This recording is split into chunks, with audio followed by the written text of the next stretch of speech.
Bonjour, les strings. Alors, pour définir un string, on a besoin d'abord de créer une variable, un nom d'une variable. Je vais appeler ça action 1 et je vais dire que ça va être égal à, maintenant je vais choisir, je veux danser. Alors, on doit mettre des guillemets ici. On pourrait aussi mettre un apostrophe et un apostrophe pour fermer. De la façon suivante, on pourrait bien sûr nommer une autre action avec un nom de variable différent. On peut lui donner simplement un apostrophe et je peux dire je veux manger. Parfait. Alors, je viens de définir deux strings ici. C'est une série de lettres, dans le fond, c'est du texte. On peut ajouter des strings ensemble tout simplement en créant une troisième action ou une action totale.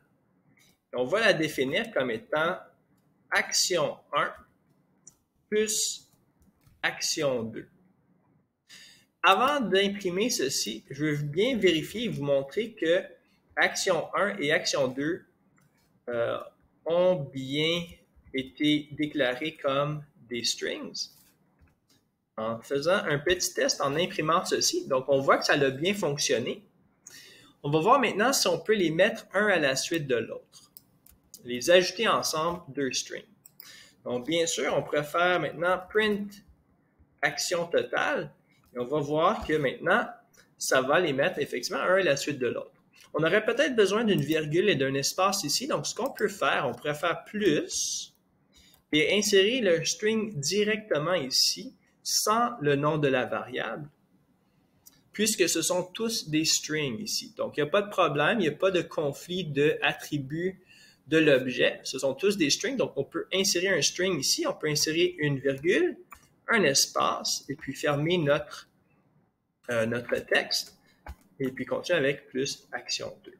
Donc là, si je teste ceci, on peut voir, il y a une virgule, il y a un espace, c'est bien plus propre. Pour déterminer la longueur d'un string, ce qu'on va faire, on va faire print length ou len et ensuite on va aller chercher notre string en question. Donc là, qu'est-ce qui va se passer?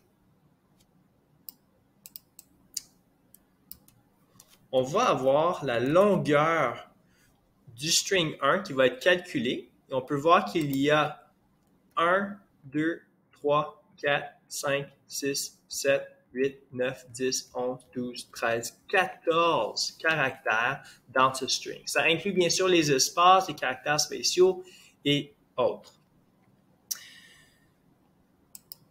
Maintenant, on peut faire un split d'un string.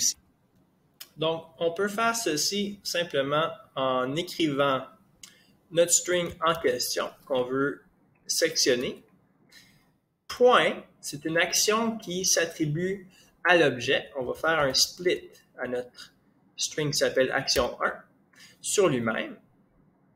Et on va vouloir imprimer le tout. Donc, on va vouloir faire print de ceci.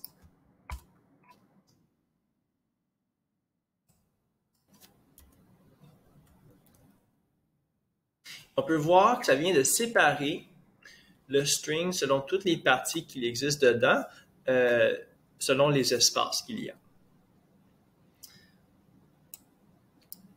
On peut aussi sectionner un string grâce aux parenthèses carrées. Donc, ce qu'on va faire print tout de suite. On va avoir action 1, notre string en question auquel on s'intéresse.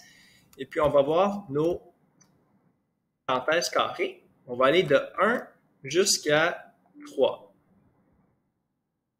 Jusqu'à 4, désolé.